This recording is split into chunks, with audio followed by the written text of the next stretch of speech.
My daughter-in-law told everyone I was too broken to manage money anymore. My name is Connell Garrett, and 8 months ago, I buried my wife of 39 years. What my daughter-in-law Stephanie didn't know while convincing my son to sell our family farm was that I owned the mortgage on her parents' luxury bed and breakfast. She thought grief made me weak. She was about to learn the difference between grieving and broken. I listened to her plan quietly. I even said I'd consider it, because sometimes the best strategy is letting people show you exactly who they are. Stephanie had been circling our 200-acre dairy farm like a vulture since Ellen's funeral, talking about new opportunities and fresh starts. She needed $750,000 for what she called her dream trip to Europe. But I knew exactly what that money was really for. If you're watching this, please subscribe and let me know where you are watching from.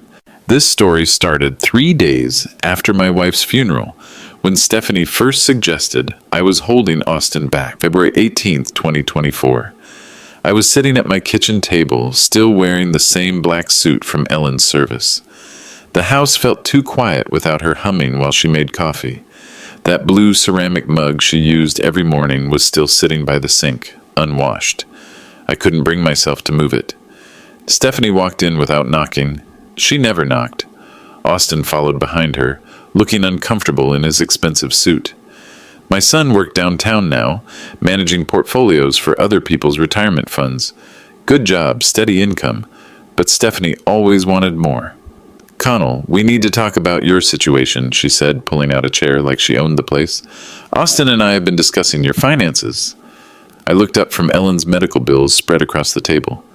Cancer treatment doesn't come cheap. Even with insurance, we'd spent $43,000 in her final 6 months. Stephanie had been watching those numbers carefully. "My finances are fine," I said. "Are they?" She pulled out her phone and started reading. "Property taxes on this place are $12,000 a year. Maintenance, utilities, equipment repairs. Austin showed me the farm's income statements. You're barely breaking even."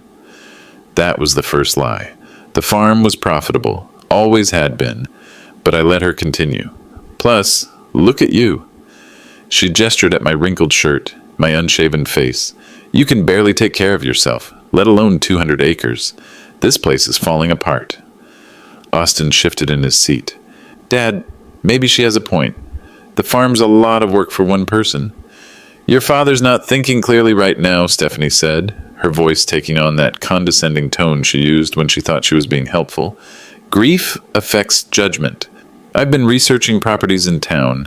There's a nice senior community near the medical center, much more practical."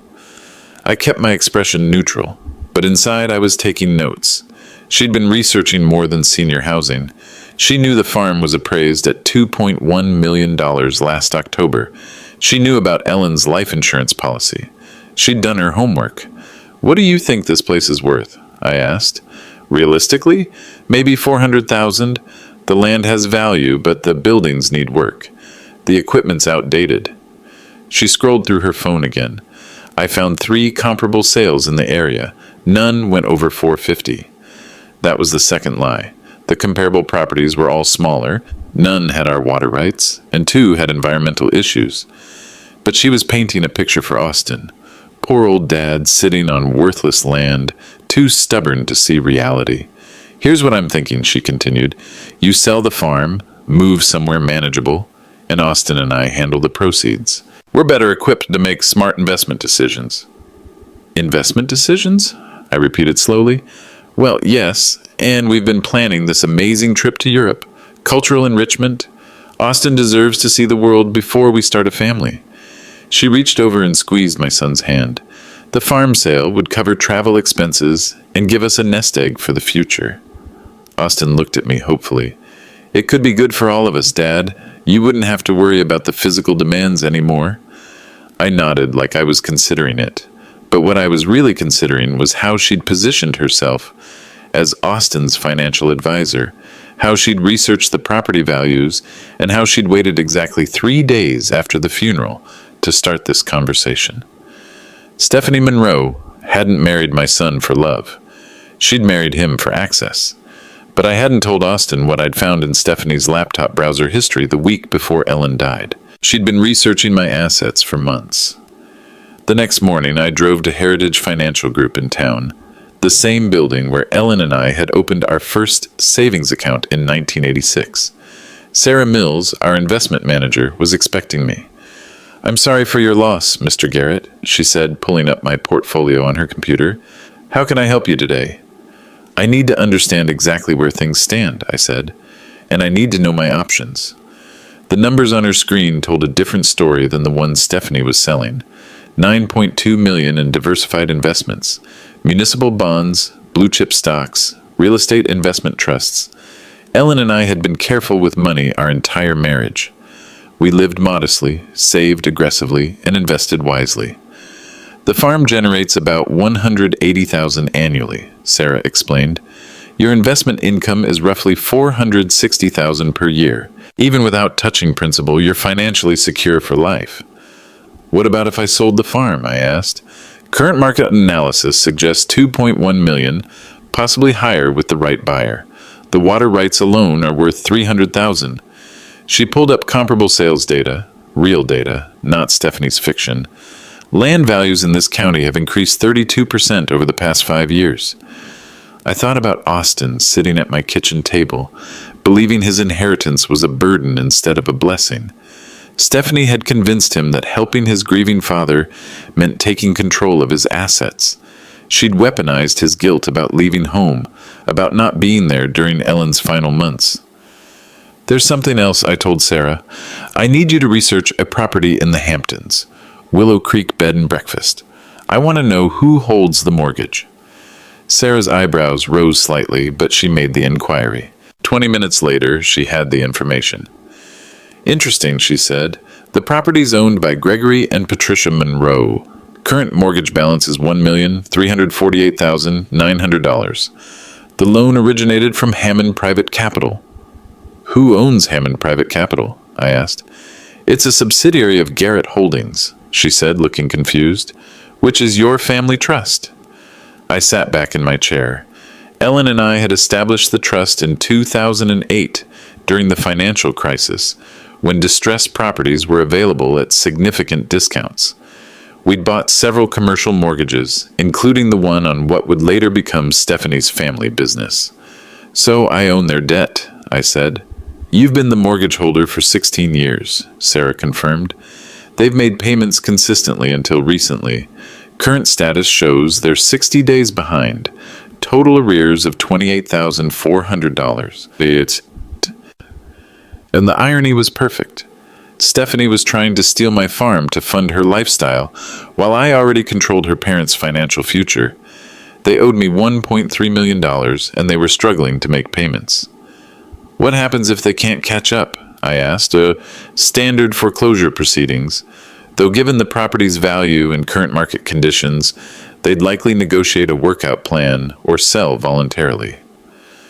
I thought about the bed and breakfast, a beautiful Victorian property that Stephanie's parents had renovated with borrowed money during the COVID pandemic. They'd bet big on the return of tourism, leveraged themselves heavily, and now they were behind on payments to a man whose family they were actively trying to defraud. "I need copies of all documentation related to that mortgage," I said, "and I want to understand my options as the lien holder." Sarah printed everything: payment history, original loan documents, property assessments, default notices. Stephanie's parents had borrowed aggressively, expecting their business to recover quickly after the pandemic. But tourism had been slower to return, and they'd made some expensive renovation choices that hadn't paid off. "Legally, you could begin foreclosure proceedings immediately," Sarah explained, "or you could restructure the loan, modify terms, or accept a short sale if they found a buyer." I studied the payment history. Gregory and Patricia Monroe had been good customers for years. Their financial troubles weren't entirely their fault, but their daughter was trying to solve their problems by stealing from my family. "What if Austin sells the farm against my wishes?" I asked. "He can't. The property's held in the family trust, with you as the sole trustee. Even with power of attorney, he couldn't force a sale without your consent." Oh, that was the key piece Stephanie hadn't researched carefully enough. She'd seen the property deed, assumed it was individual ownership, and built her plan around pressuring me to sell. She didn't know about the trust structure that protected the farm from exactly this kind of manipulation. "Don't do anything with the Monroe mortgage yet," I told Sarah, "but I want you to prepare options. This situation is going to get more complicated before it gets better." I left Heritage Financial with a clear understanding of my position. Stephanie was playing chess with someone who owned the entire board. March 15th. Austin called me at 6 in the morning. "Dad, we need to talk. Stephanie thinks you're avoiding the farm sale discussion." "I'm not avoiding anything," I said, pulling on my work boots. "I'm considering my options." "It's been almost a month. She's found a buyer who's interested." That got my attention. "What buyer?" "Mitchell Development Group. They want to break up the property, build luxury homes on the back 40. Austin sounded excited. "They're offering $420,000. I almost laughed. Mitchell Development knew exactly what they were doing. Buy low from a grieving widower, then flip the parcels for 3 times the price. They'd probably discuss the deal with Stephanie before making the offer. "That's way below market value, son. Stephanie says it's a fair offer considering the condition of the property." "Did Stephanie get a professional appraisal?" I asked. "She says appraisals are expensive and we already know what it's worth." I walked out to the barn, checking on the morning milking. 26 Holstein cows, each producing about 6 gallons per day. Not a massive operation, but profitable and sustainable. The kind of business that could support a family for generations. "Austin, I want you and Stephanie to come to dinner Sunday. We need to have a proper conversation about this." "Okay, but Dad, she's right about one thing. This place is a lot for you to handle alone." "I've been handling it alone since your mother got sick," I said. "I'm managing just fine." Sunday evening, they arrived in Stephanie's white BMW X5. $68,000 vehicle purchased last year with money Austin had saved for a house down payment. She'd convinced him that image was important in his financial services career. "Something smells good," Austin said, hugging me at the door. "Ellen's pot roast recipe." I'd spent the afternoon cooking her favorite meal, the one she used to make for Sunday dinners when Austin was growing up. Stephanie was wearing a designer dress and heels, completely inappropriate for a farm visit. "Connell, this is sweet, but we can't stay long. We have dinner reservations at the country club at 8. "Cancel them," I said. "Family comes first." Her expression tightened, but Austin nodded. "She's right, Steph. We haven't had a family dinner here since Mom died." We sat at the kitchen table where Ellen and I had eaten thousands of meals together. I served the pot roast, mashed potatoes, and green beans from our garden. Simple food, but made with care. "So," Stephanie said, cutting her meat into tiny pieces, "have you thought about Mitchell Development's offer?" "I have. And?" "It's insulting." She set down her fork. "Connell, I think your emotional attachment to this place is clouding your judgment." "My judgment is fine." "Is it? Because from where I sit, you're turning down a fair offer on a property that's costing you money every month." Austin looked between us nervously. "Maybe we could get a second opinion?" "From who?" Stephanie asked. "Austin, your father's clearly not in a position to make rational financial decisions right now." That was when I decided to push back. "Stephanie, how much do you think this farm is actually worth?" "We've been through this. 400,000 to 500,000 maximum." "And you base that on what?" "Comparable sales data, market research." She pulled out her phone again. "I've done my homework." "Have you?" I stood up and walked to the kitchen counter, returning with a folder, because I had a professional appraisal done last week. I placed the document in front of them. Austin's eyes widened as he read the summary. $2.1 million, he said. "The water rights alone are worth $300,000, I explained. "The development potential on the back 40 is worth another $600,000. The house and outbuildings are assessed at $450,000. Stephanie was staring at the appraisal like it was written in a foreign language. "That can't be right," she said. "It's from Henderson and Associates, same firm that appraised the Patterson farm last year." "But the comparable sales," she started.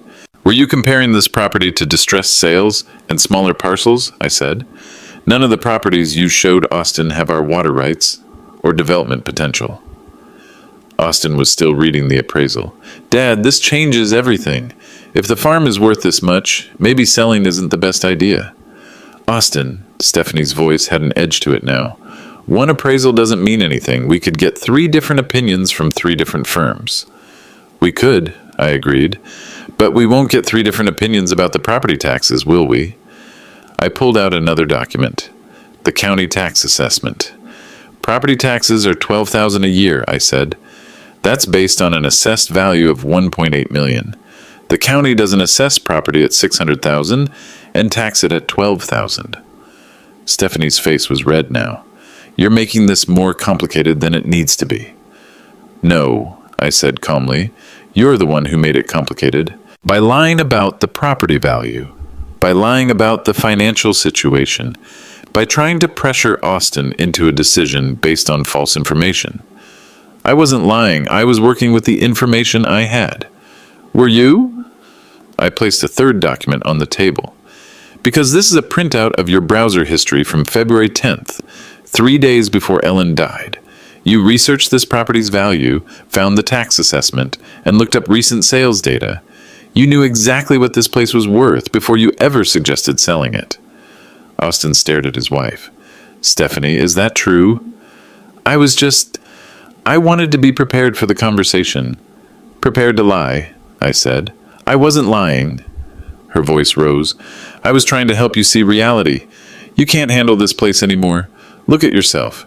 You're depressed, you're isolated, and you're making decisions based on sentiment instead of logic. Austin reached across the table. Stephanie, calm down. No, I will not calm down. She stood up, knocking over her water glass. Your father is being selfish. He's sitting on valuable property while we're struggling to build a future. We could use that money to start our lives properly. Our lives? Austin asked quietly. That's when she made her biggest mistake. Yes, our lives. Without being dragged down by obligation to a stubborn old man who can't let go of the past. The silence that followed was deafening.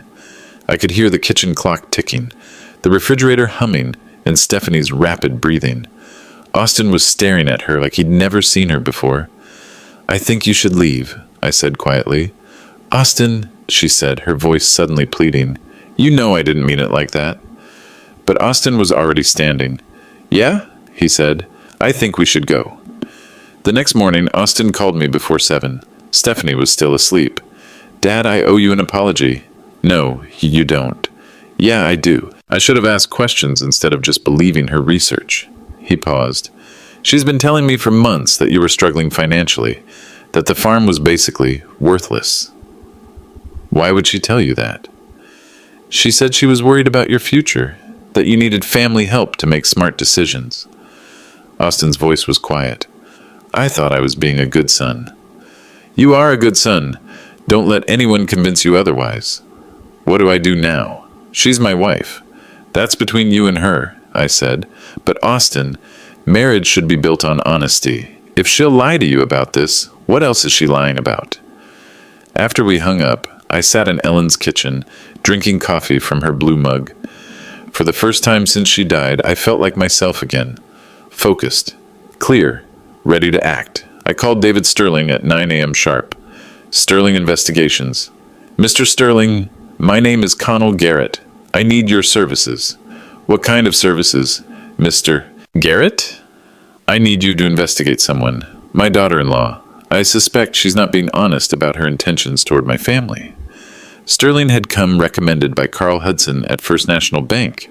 30 years of law enforcement experience, specializing in financial fraud and domestic investigations. The kind of man who understood that sometimes family members were the biggest threat. What specifically are you looking for? Sterling asked. Everything. Financial records, social media activity, phone records if legal. Communications with outside parties. I want to know what she's really planning. This kind of investigation typically takes 4 to 6 weeks and costs between $10,000 and $15,000. Money's not a concern. How quickly can you start? Today. On Thursday, I had lunch with Rachel Foster at the diner downtown. Rachel had been Ellen's best friend since college and one of the best estate attorneys in the state. She'd helped us establish our family trust years ago. "How are you holding up, Connell?" she asked, sliding into the booth across from me. "Better than I was last month." I handed her a copy of Stephanie's browser history printout. "I need legal advice." Rachel studied the document while sipping her coffee. "She was researching your assets before Ellen passed?" 3 days before. She'd been planning this conversation for weeks. That's concerning, but not necessarily illegal. What if I told you she's been pressuring Austin to sell property under false pretenses, lying about market values, misrepresenting our financial situation? That could be fraud if there's intent to deceive for financial gain. Rachel set down the printout. "What are you thinking?" "I'm thinking Stephanie Monroe married my son for the wrong reasons, and I want to protect my family from whatever she's really planning." "Connell, I have to ask. Are you sure you're not just protective of Austin because you're grieving?" I pulled out my phone and showed her a photo I'd taken the night before. Stephanie's BMW parked outside the Marriott downtown at 11 p.m. next to a black Mercedes with New York plates. "I drove by there at midnight," I said. "Car was still there. Austin was at home, thinking his wife was at book club." Rachel's expression changed. "Oh." "Sterling Investigations is looking into it. But Rachel, I need to know my legal options if this goes where I think it's going." "What do you mean?" "I mean protecting the farm, protecting Austin's inheritance, and making sure Stephanie can't manipulate this family anymore." Rachel was quiet for a long moment. "Connell, if she's being unfaithful and planning financial fraud, you have more options than you might think, especially with your trust structure." "Such as?" "Well, for starters, Austin's inheritance is protected regardless of his marital status. The trust ensures that. But if Stephanie's planning to divorce him after manipulating him into certain financial decisions, she could be setting him up." "It's possible. Let me review your trust documents and see what protections we have in place." Friday afternoon, Carl Hudson called me at the farm.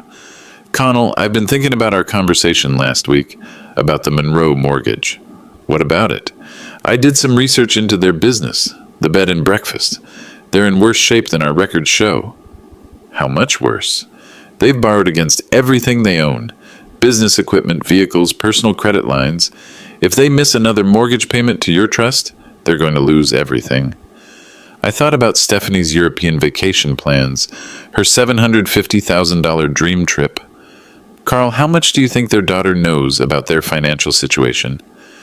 "Hard to say, but Connell, timing is interesting here. Their next payment is due April 1st. That's 2 weeks away. And if they can't pay, we begin foreclosure proceedings. Standard protocol." "Unless they had another source of funds," I said. "Unless they had another source of funds," Carl agreed. After we hung up, I sat on my porch, watching the sun set over the back 40. The land Ellen and I had worked for nearly 4 decades. The land Stephanie wanted to turn into luxury subdivisions. But I was beginning to understand her real plan, and it was much worse than I'd originally thought. April 3rd, the Millbrook Country Club's monthly mixer. I normally avoided these events, but Austin had called Tuesday morning. "Dad, Stephanie wants to make things right between you two. She's planning something special for tonight, a sort of public apology." "Austin, I don't need a public apology. Please, just come. It's important to her." I arrived at 6:30, wearing the same black suit I'd worn to Ellen's funeral. The country club hadn't changed much since Ellen and I had attended Austin's high school graduation dinner here 15 years ago. Same oak paneling, same stuffy atmosphere, same people who'd inherited their money instead of earning it. Stephanie was holding court near the bar, surrounded by a group of women I recognized from various social committees. She was wearing a red dress that cost more than most people's mortgage payments, gesturing dramatically with a champagne flute. "Oh, there's Connell now," she announced loudly as I approached. "Everyone, this is my father-in-law I've been telling you about." The group turned to look at me. Margaret Whitfield, president of the Garden Club. Susan Patterson, whose husband owned the Ford dealership. Linda Morrison, who ran the annual charity auction. Women who'd known Ellen, who'd respected her opinion and valued her friendship. "Stephanie's been telling us about your situation," Margaret said kindly. "We're so sorry for your loss." "Thank you," I said. She's also been explaining how difficult the transition has been, Susan added. It's wonderful that Austin has such a caring wife to help with family decisions. I looked at Stephanie. She was smiling that practiced smile she used when she wanted something. Connell, I was just telling everyone about our European trip plans, she said. How you've decided to sell the farm and help us start our new adventure. Have I? Well, we discussed it, and, everyone here agrees that it's probably the best thing for a man in your situation. Linda Morrison nodded sympathetically. Stephanie mentioned that you've been struggling with the property maintenance. It's such a big responsibility for someone your age. Did she mention how much the farm is worth? I asked. Stephanie's smile flickered slightly. Connell, we don't need to discuss specific numbers. Why not?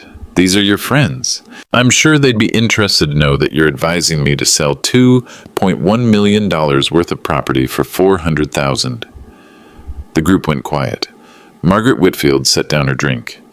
I'm sorry, did you say $2.1 million? She asked. That's the professional appraisal value. Water rights, development potential, agricultural income. It's all documented. Susan Patterson looked confused. But Stephanie said the farm was barely profitable. Stephanie says a lot of things, I replied calmly. Stephanie's face was red now. Connell, you're taking this out of context. Am I? Because I'm curious what you told these ladies about my mental capacity. I never said anything about your mental capacity. Margaret Whitfield cleared her throat. Actually, Stephanie, you did mention that grief was affecting his judgment, that he needed family guidance to make appropriate decisions. I was concerned about him, Stephanie said defensively. He's been isolated, depressed. I thought he needed support. Support? I repeated. Is that what you call researching my assets 3 days before my wife died? The silence was deafening. You could hear ice clinking in glasses from across the room. That's not... I wasn't... Stephanie stammered. You weren't what? Researching property values? Looking up tax assessments? Planning this conversation before Ellen was even buried? Linda Morrison stepped back. Stephanie, is that true? I was trying to be prepared to help him. Stephanie's voice rose. He needed someone to look out for his interests? Whose interests? I asked. Because from where I stand, the only person who benefits from undervaluing my property by 75% is you. Austin appeared at my shoulder. He'd been watching from across the room. Stephanie, what's going on? He asked. Your father is embarrassing himself, she said, and embarrassing us. By telling the truth about property values? Austin looked around the group. Ladies, I apologize for any confusion. My wife hasn't been entirely accurate about our family situation. Margaret Whitfield looked uncomfortable. Perhaps we should give you some privacy to sort this out.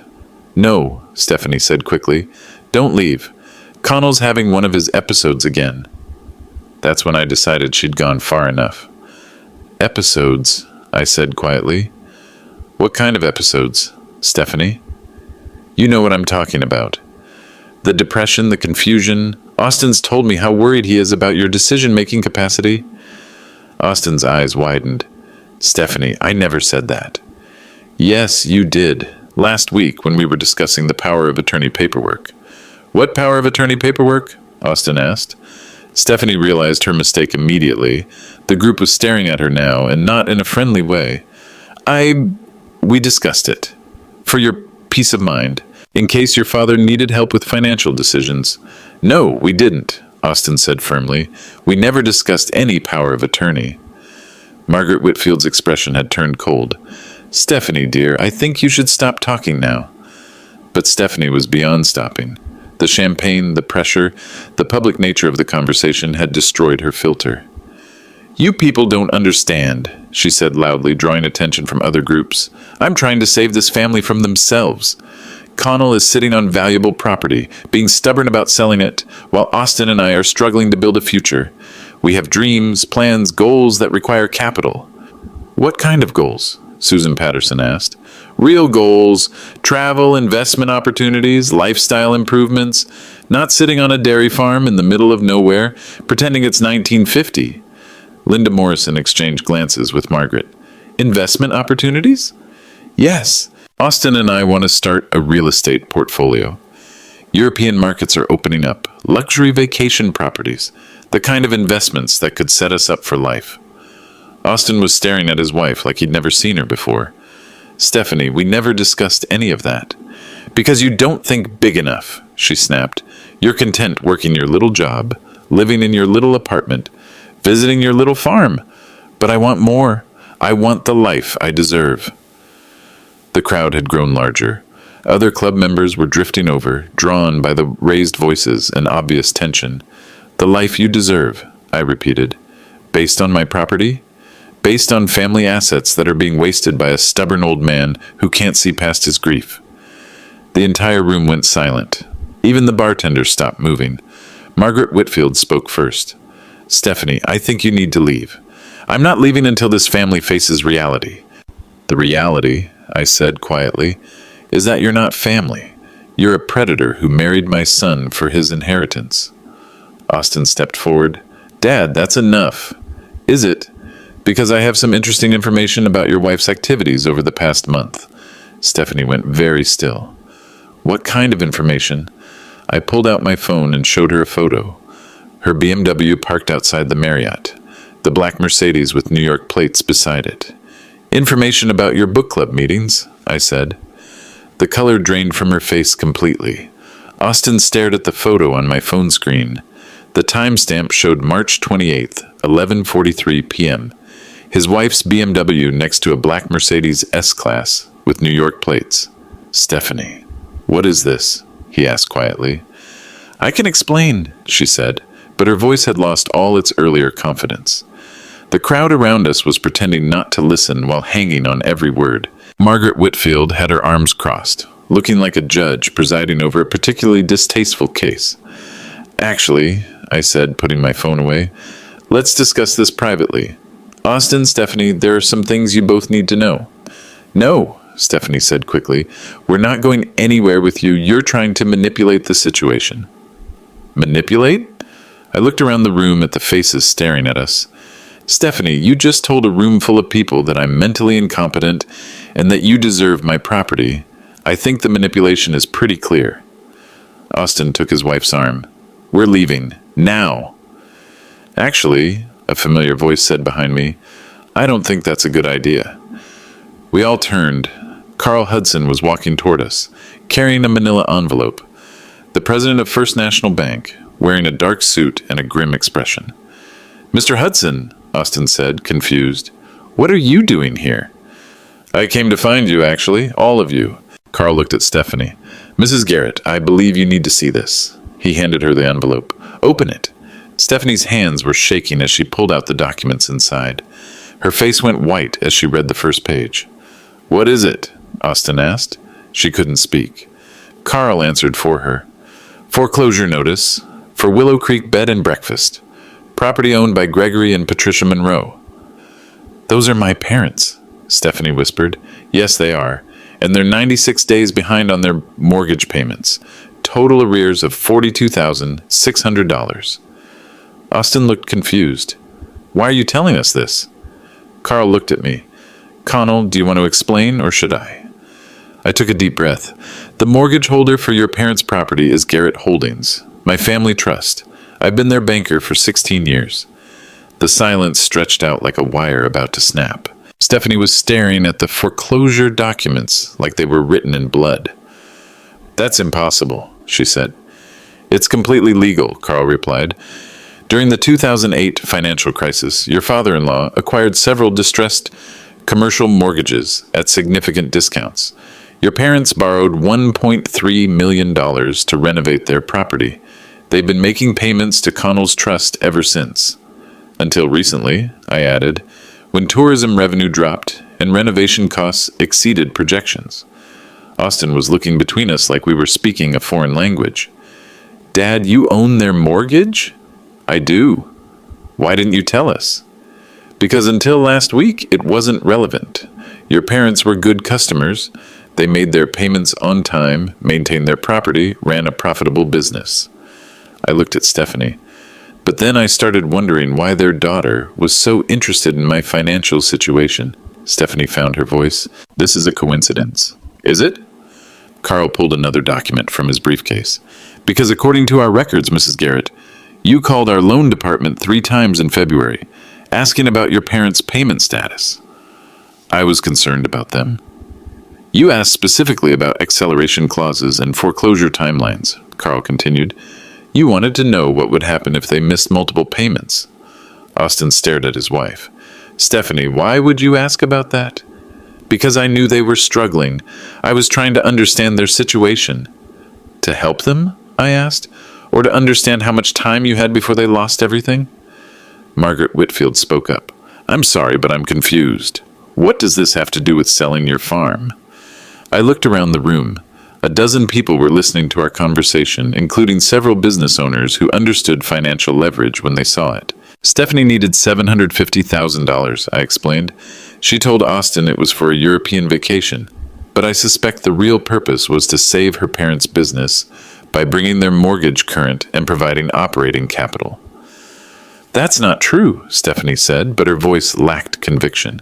Isn't it? Because $75,000 would bring the mortgage current. Another $200,000 would provide working capital for a year.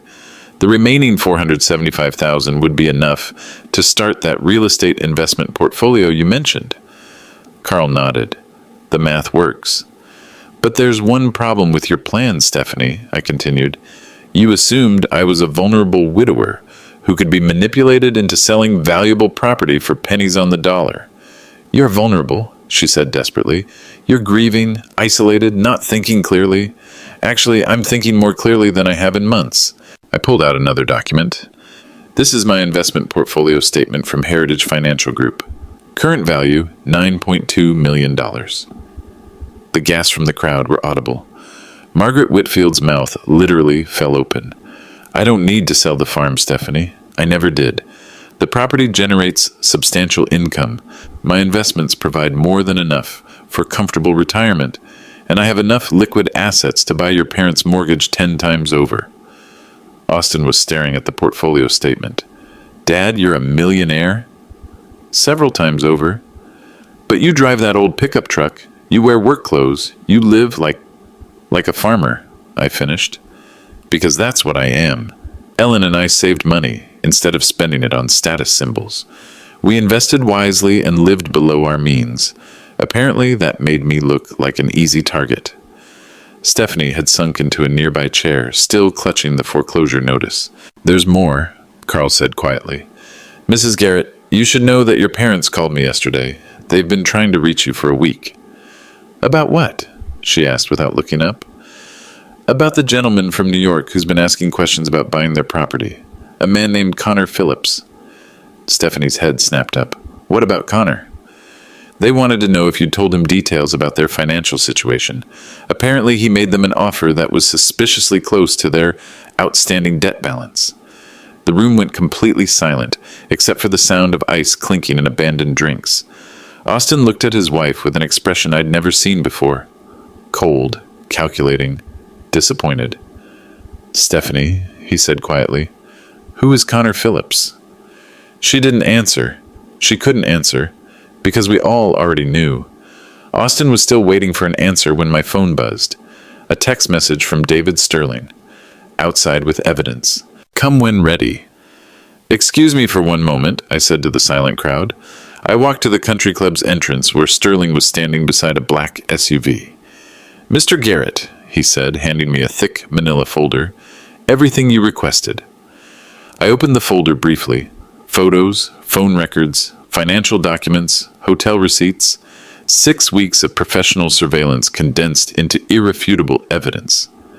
How long has it been going on? I asked. Based on the evidence, at least 4 months. Started around Christmas, became serious in February. Sterling's expression was grim. Mr. Garrett, there's something else. Phillips isn't just having an affair with your daughter-in-law. What do you mean? He's a real estate developer from Manhattan, specializes in rural property acquisition and subdivision development. His company, Empire Land Holdings, has been researching properties throughout this county for the past year. I felt the pieces clicking into place. Properties like mine. Exactly. And according to phone records, Mrs. Garrett has been providing him detailed information about local property values, zoning restrictions, and potential sellers. She's been scouting properties for him, while using her marriage to your son as cover. Sterling handed me another document. This is a draft partnership agreement between Phillips and Mrs. Garrett, dated March 15th. She was going to become his business partner after securing financing. Financing from my farm sale. $750,000 would have been her buy-in to the partnership. She'd have divorced your son, moved to New York, and started acquiring rural properties with insider knowledge of local markets. I stared at the partnership agreement. Stephanie Monroe hadn't just married my son for his inheritance. She'd been running a long-term con game, using our family as stepping stones to a completely different life. Sterling, I need you to deliver copies of this evidence to someone. Who? Austin. He deserves to know what he's married to. I walked back into the club carrying the folder. The crowd had grown larger while I was outside. Word was spreading through the social circles, and people were gathering to witness what had become the most dramatic evening in the club's recent history. Stephanie was sitting in the same chair, staring at her hands. Austin was standing nearby, looking lost and confused. Carl Hudson was explaining something to Margaret Whitfield in quiet tones. "Austin," I called out, "could you come here?" He walked over, his face pale. "Dad, I don't understand any of this." "I know you don't, but you're about to." I handed him the folder. "This is from Sterling Investigations. I hired them to look into Stephanie's activities over the past month." "You hired a private investigator?" "I had to. Something about her story didn't add up." Austin opened the folder. The first document was a timeline of Stephanie's activities, complete with dates, times, and locations. His eyes moved down the page, taking in hotel visits, restaurant meetings, and phone call logs. 4 months, he said quietly. Since Christmas Eve, according to the records. He flipped to the next page. Photos of Stephanie and Connor Phillips together, holding hands at a restaurant, kissing in a hotel parking lot, entering the same room at the Marriott. "Austin," Stephanie said from her chair, "I can explain." "Can you?" He turned to face her, holding up a photo dated March 10th. "Explain this. Explain why you're kissing another man while asking me to pressure my father into selling his farm." The entire room was watching now. Conversations had stopped completely. Stephanie stood up, smoothing her red dress. "Austin, you don't understand the situation." "Then explain it to me." "Connor and we have a business relationship." "What kind of business relationship involves hotel rooms?" Austin's voice was getting louder. "He's a real estate developer. He's been teaching me about property investment, about opportunities in this area. Opportunities like stealing my father's farm? Not stealing, acquiring, at fair market value." Austin laughed bitterly. $400,000 for a $2 million property? That's fair market value? "The development potential alone is worth more than that," Connor Phillips said, stepping through the crowd. We all turned. A tall man in an expensive suit was walking toward us, moving with the confidence of someone who owned whatever room he entered. This was the first time I'd seen Stephanie's lover in person. "Connor, what are you doing here?" Stephanie asked, panic in her voice. "Protecting our investment," he said calmly. "Mrs. Whitfield called me, told me there was some confusion about our business arrangement." Margaret Whitfield looked affronted. I did no such thing." "You didn't need to," Phillips continued. "Your conversation has been quite educational." He looked around the room. "Ladies and gentlemen, I'm Connor Phillips, Empire Land Holdings. I specialize in rural development opportunities." Austin stepped toward him. "You specialize in sleeping with married women and stealing family land." "I don't steal anything," Phillips replied. "I identify undervalued properties and acquire them through legitimate market transactions." "Using inside information from my wife," Austin said. "Using publicly available information and local market knowledge." Phillips looked at me. "Mr. Garrett, your property has tremendous development potential. Stephanie was simply helping you understand that potential." "By lying about its value?" "By presenting realistic market conditions. Rural properties often sell below assessed value due to limited buyer pools and development restrictions." Carl Hudson stepped forward. "Actually, Mr. Phillips, that's not accurate for this property. The water rights alone create a premium market situation. Water rights can be challenging to monetize without proper development expertise," Phillips said smoothly. Which you would provide for a percentage of the profits? I asked. Standard development partnership. Stephanie and I had discussed a comprehensive land acquisition strategy for this region. Austin was staring at his wife. A comprehensive strategy? How many other families were you planning to target? Austin, you're taking this wrong, Stephanie said desperately. This was about our future, our financial security. Our future, or your future with him? She couldn't answer that. I pulled out another document from Sterling's folder, the draft partnership agreement. Mr. Phillips, is this your signature on a partnership agreement with my daughter-in-law dated March 15th? Phillips glanced at the document. Business partnerships require legal documentation. Business partnerships involving $750,000 in initial capital derived from the sale of my farm? If you chose to sell your property and your daughter-in-law chose to invest the proceeds, that would be her decision. After divorcing my son? The room erupted in gasps and murmurs. Phillips had just confirmed what everyone was thinking, but nobody wanted to say. Austin stared at the partnership agreement. Divorce? Austin, Stephanie said, it's not what you think. What is it then? Because this document says you were planning to end our marriage and move to New York to become a real estate developer. I was exploring options for both of us. Options that didn't include me, Austin said flatly. Phillips checked his expensive watch. Stephanie, we should leave. This conversation has become unproductive. She's not going anywhere with you, Austin said. Actually, she is. Phillips smiled coldly. Stephanie and I have been planning our partnership for months. Your father's farm was just the initial financing source. If that's no longer available, we'll find other opportunities. Other families to scam, Austin said. Other motivated sellers, Phillips corrected. I'd heard enough. Mr. Phillips, I have a counter-proposal for you. I'm listening. You leave town immediately and permanently. In exchange, I don't file fraud charges against you and Stephanie for conspiracy to commit real estate fraud. Phillips laughed. Mr. Garrett, no laws have been broken. Your daughter-in-law suggested you might be interested in selling your property. I expressed interest as a potential buyer. That's how real estate transactions work. Is that how you acquired detailed financial information about local property owners? I asked. Through normal real estate processes. His confident expression flickered slightly. I pulled out another document, phone records showing dozens of calls between Phillips and Stephanie starting in December.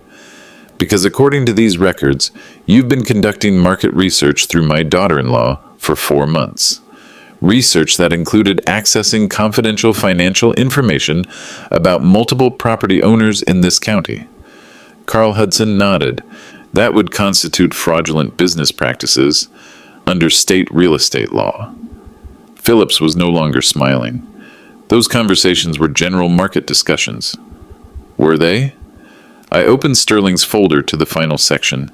Because we have recorded conversations where Stephanie provides specific details about property taxes, mortgage balances, and family financial situations for at least 6 local families.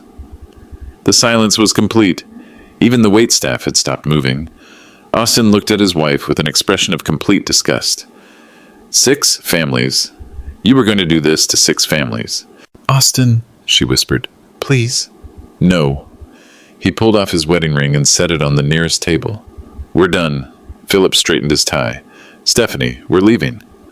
Actually, I said, you're not. I pulled out my phone and made a call. Sheriff Morrison, this is Connell Garrett at the country club. I need to file charges for fraud and conspiracy. Phillips's confident mask finally cracked completely. Mr. Garrett, I think you're overreacting. Am I?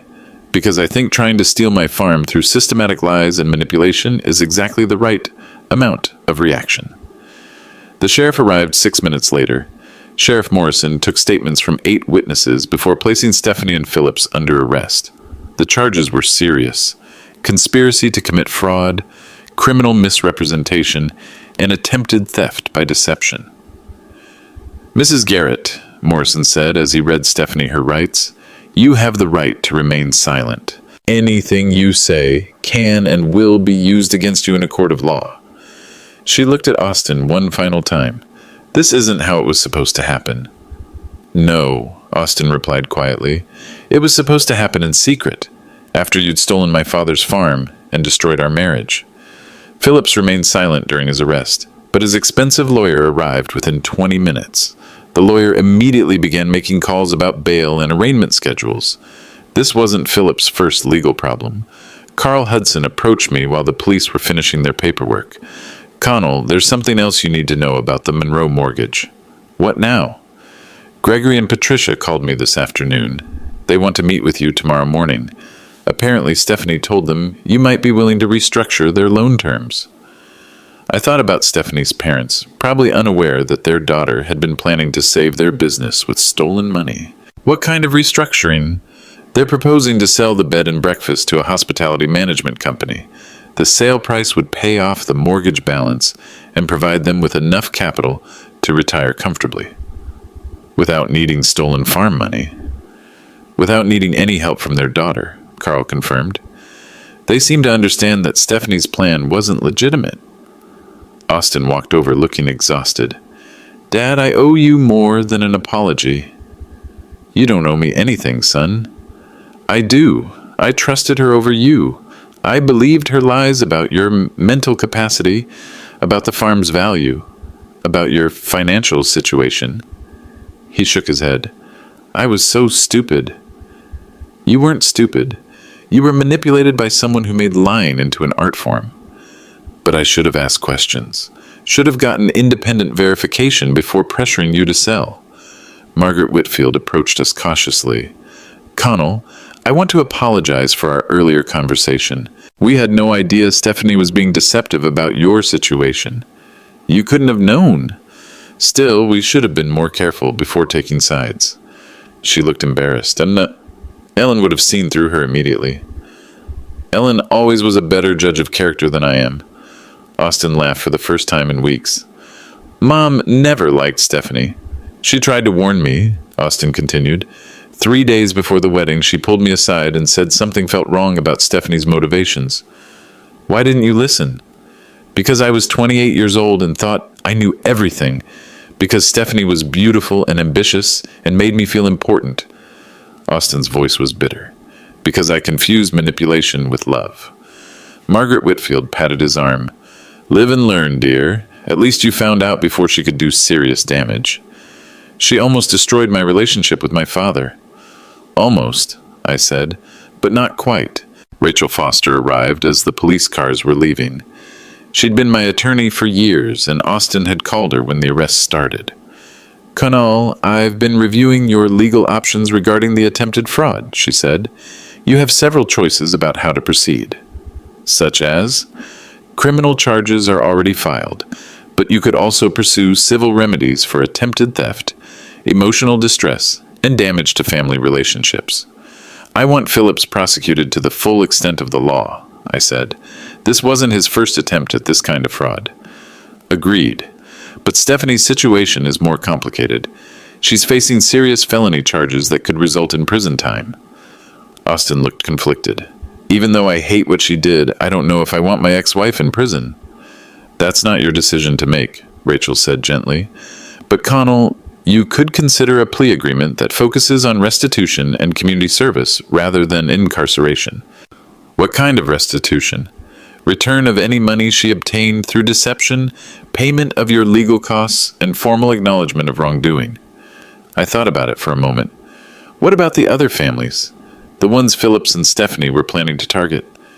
"Sheriff Morrison is contacting them tomorrow, warning them about the attempted fraud and providing information about protecting themselves from similar schemes." "Good, because this wasn't just about my family." Carl Hudson rejoined our conversation. "Connell, there's one more thing, about your daughter-in-law's parents." "The mortgage situation? They want to know if you'd be willing to extend the foreclosure timeline while they complete their property sale. Give them an extra 60 days to finalize the transaction."